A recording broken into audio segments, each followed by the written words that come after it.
Das Performen ist ein Teil von meiner DNA. Sachen, die absolut nicht mein Business sind. Let's go.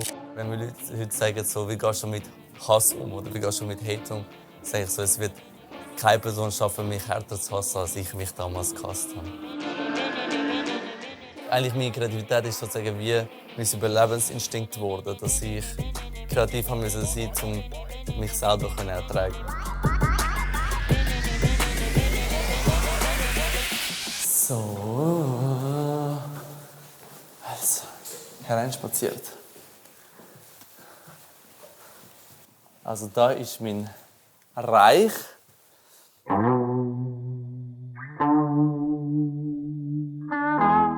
Mein erstes Video, wo ich in die Kamera geredet habe, ist Sachen, die nicht mein Business sind. Und das ist direkt viral gegangen. Sachen, die absolut nicht mein Business sind. Let's go. Das erste ist, wo Norden, Süden, Westen oder Osten ist. Leute, es hat keine einzige Situation in meinem Leben gehabt, wo ich wissen, wo Norden, Süden, Westen oder Osten ist. So, ob jetzt Süden vor, hinter, links oder rechts von mir ist, spielt für mich keine Rolle. Himmelsrichtige absolut nicht mein Business. Wie viel ein Plastiksack kostet? Schau, Leute, letztens bin ich mit einem halbvollen Einkaufswagen an der Kasse gestanden und habe nach einem Säckchen gefragt. Und die Verkäuferin so, ja, schau, ein Einkaufssäckchen kostet einfach 50 Rappen. Und ich so, schau, Schnugi, ich muss es wohl oder übel annehmen, egal wie viel es kostet, weil ich meine Woche-Einkauf nicht mit meinen 2 Händen tragen und nicht in meine Hosentasche versorgen. Wenn ich jemandem sage, macht er keine Sorgen. Leute, immer wenn ich jemandem sage, macht er keine Sorgen, dann übernehme ich gar keine Verantwortung. So, wenn ich dir sage, macht er keine Sorgen, heisst es nicht, dass ich dir deine Sorgen auf mich nehme und dass ich in deiner Situation nicht Sorgen würde machen. Checkst? Ich habe zuerst nur Zahlen gesehen. Ich habe 50'000 gesehen, ich habe 100'000 Views gesehen. Ich habe mir nie Menschen dahinter vorstellen. Und ich glaube, das erste Mal, wo ich so checkt, so, damn, es sind echte Menschen dahinter und echte Menschen erkennen mich, wo ich zum ersten Mal an einer Tankstelle erkannt worden bin und jemand gesagt hat, hey Arda, und dann habe ich gedacht so, hey, kenne ich dich, also von der alten Schule oder kennen wir uns, haben wir uns auf irgendeiner Party gesehen.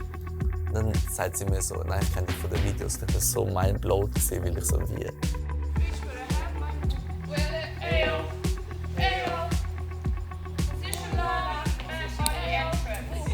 Ich glaube, dass ich wie kollektive Gedanken, die wir alle haben, wie in Wörter fassen und in Humor umwandeln. Eine Person hat vielleicht nicht das Bedürfnis, die Gedanken auszusprechen oder aufzuschreiben und ich mache das für die. Die Leute denken sich so, oh mein Gott, ich habe den Gedanken schon gehabt und er hat es einfach so lustig übergebracht. Du musst ihn hier anstoßen und dann musst du wieder unauffällig weg sein.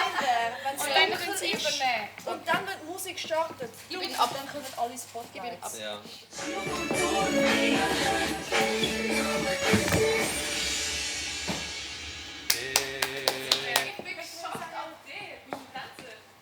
Ich habe mehrere Talente.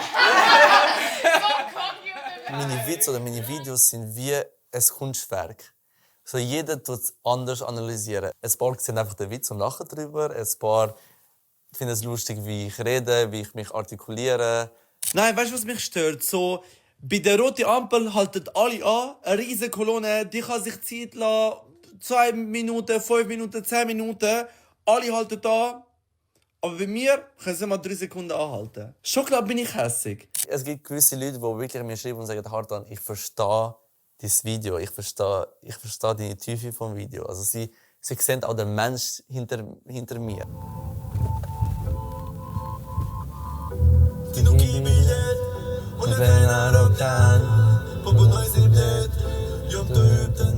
Wir gehen in meine Primarschule. Ich bin dort, seit ich die Schule abgeschlossen habe, Primarschule abgeschlossen habe, nicht mehr dort gewesen. Und wir treffen meine Primarlehrerin. Ich freue mich mega. Frau Bischof oder Andrea. Es ist immer so komisch, wenn man so Lehrerinnen, nachdem man die Schule abgeschlossen hat, so mit Vornamen nennt. Ich glaube, Andrea hat mich sehr viel geprägt, auch sehr meine Talente und meine Fähigkeiten gesehen, schon früh als Kind und auch gefördert. Und deswegen freue ich mich umso mehr, sie wieder zu sehen.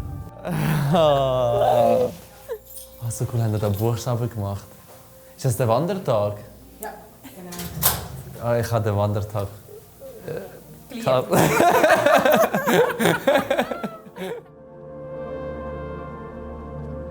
Da hast du deinen grossen Auftritt gehabt. Ja. Ich habe immer die Hauptrolle bekommen, weil ich so viel geschwätzt habe, oder? Jetzt kannst du sagen, wieso habe ich immer die Hauptrolle bekommen? Ja, also es hat 2 Sachen gegeben, warum. Du hast gut geschauspielert und Du bist nicht so der, der nur blöd tun hat. Wir gewusst, wenn du die Rolle machst, dann machst du es auch gut. Und du hast eigentlich immer in der Schule ein bisschen geschauspielert. Ja. Ich weiss, du warst immer so ein bisschen der Klon in der Gruppe, aber nicht der Negativ-Klon. Ja. Ich war eigentlich mega fröhliches Kind im Kindergarten und in der Primarschule, aber dann hat es eigentlich schon angefangen.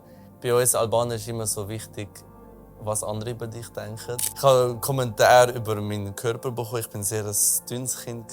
Kommentare über meine Kopfform, Kommentare über mein Verhalten. Ich habe zum Beispiel mich aufgenommen, weil Leute gesagt haben, hey, du laufst komisch. Ich habe mich aufgenommen auf Video und dann laufen gelernt. Ich habe mir Gedanken gemacht, wie ich rede, wie ich laufe, wie ich aussehe. Obwohl ich eigentlich in der Kindheit mega Liebe bekommen habe, ist eigentlich in meinem Inneren ist es immer ein bisschen schwierig oder ich habe immer einen Konflikt mit mir selber. Ja, da haben wir eigentlich so ein bisschen auf den Abschluss dann ein Musical eingestudiert. Und es ist kein anders wie die anderen. Es ist darum gegangen, um den Philipp, der gemobbt worden ist in der Klasse. Ja, ich bin froh, dass du zum Schluss zugesagt hast. Du hast die Hauptrolle gehabt. Am Anfang hast du dich mega geweigert, weil es ein Mobbingopfer war. Du hast gesagt, ich spiele sicher kein Mobbingopfer und ich will nicht der sein, der gemobbt wird.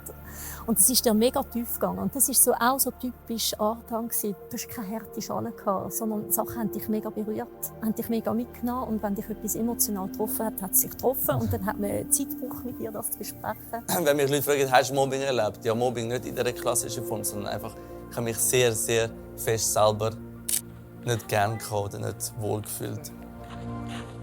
Ich bin immer in Fantasiewelten geflüchtet. Zum Beispiel, wenn ich eine Serie geschaut habe, habe ich mir vorgestellt, wie ich der Hauptcharakter bin. Oder auch bei Musik. Wenn ich Musik gehört habe, habe ich mir vorgestellt, wie ich auf der Bühne bin. Ich bin sehr viel in Fantasiewelten geflüchtet, wo ich eben dort wertvoll war.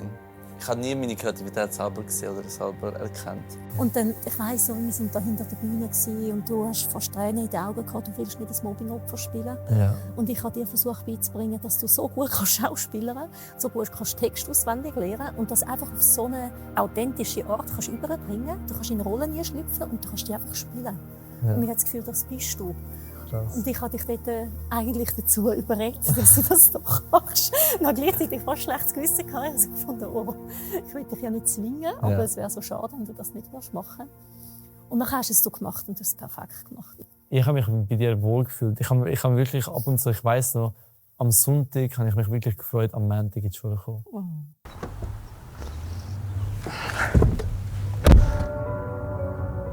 Nach der Lehre war ich in einer Phase, wo ich sehr viele angestaute Emotionen in mir hatte und ich wie ein Ventil gebraucht habe. Und dann ist Musik gekommen. Meine Musik ist eigentlich ziemlich intim. Ich verarbeite dort meine tiefsten Gefühle in Musik und das schaffe ich nur, wenn ich die in einer Melodie verpacke. Ich stehe nicht vor der Kamera und sage, ich bin verletzt oder ich fühle mich traurig, sondern wenn ich daraus einen Song machen kann, dann ist das so, fühle ich mich wohler oder dann kann ich es ausdrücken. Ich glaube, so die Seite, die in der Musik rauskommt, ist sicher auch der private Art und mehr. Also wir sind jetzt hier im Studio. Wir nehmen jetzt einen Song auf, der heißt Veni Vidi Vici. Und das ist so ein Song, wo man laufen lassen kann, wenn du jetzt Prüfungen überstanden hast oder wenn du etwas zum Feiern hast. Und das ist sehr ein uplifting Song. Und anders im Albanischen habe ich auch so Songs. Aber im Schweizerdeutsch habe ich einen grösseren Wortschatz und ich habe jetzt probiert, auch ein bisschen meinen Humor reinzubringen und ein bisschen Bars zu bieten, die so funny sind oder Leute zum Schmunzeln bringen. Wir setzen sich in der schwedischen Gardine, meine Vorhänge von Ikea. Von mir kannst du dann kommen, wie die Leute aus Nordkorea. Das ist Autokorrektur, Schweizer Rap als Anivea. Tabea und Lea bei mir.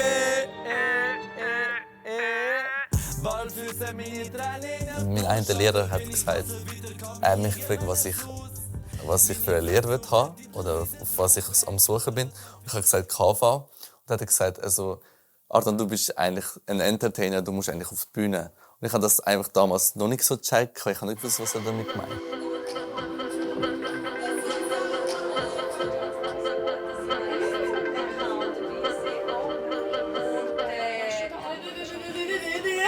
VIP, ey! Und dann Act like you forgot.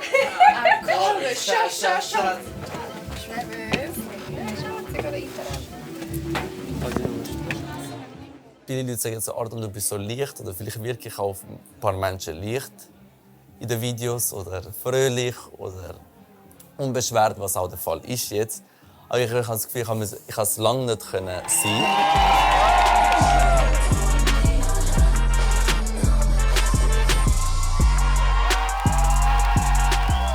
Ich glaube, jetzt sind wir richtig eingeheizt. Habt ihr das erwartet von mir? Also, der Mini-Performance sieht im Super Bowl von Bad Bunny aus wie ein Cyborg, sagen wir ehrlich. Ich habe ihm auf Insta eine DM gemacht und dann hat er einfach nicht geantwortet. Und ich dachte, Scheiße, er findet uns doof. Und dann irgendwann haben wir einen Live getroffen und er so, ich liebe euch einen Podcast. Und wir so, das ist wirklich für mich so Daymate. Es ist etwa so, als ob mir Lady Gaga ein Kompliment machen würde. Was ich auch mega schön finde beim Arta, man würde von ihm nicht erwarten, dass er auch mal über seine Schwächen redet und über seine mentalen Struggles. Und ich finde das etwas mega Schönes, wenn einer so Humor kombiniert mit Ehrlichkeit und mit Nahbarkeit. Ich finde es einfach mega cool, dass er nichts überlegt. Er schwätzt einfach gerade das, was er denkt. Das finde ich mega cool. So live performen, ich glaube, das ist nochmal komplett anders als jetzt auf Social Media. Aber sonst der Humor, finde ich, ist eigentlich genau der gleiche. Und er kommt auch genauso über, wie er auf Social Media ist, finde ich. Es ist mehr neu, es ist ein neuer Stil, es ist mehr zeitgemäß. Also natürliche Bühnenpräsenz. Er zeigt, dass man mit einem Online-Publikum das auch im Live bringen kann und einen Saal füllen kann, oder? Durch das, dass ich jetzt meine Kunst, dass ich die Person sein kann oder der Art an sein kann, wo ich eigentlich immer bin, kann ich jetzt das wieder nachholen, was ich damals verpasst habe oder nicht gemacht habe.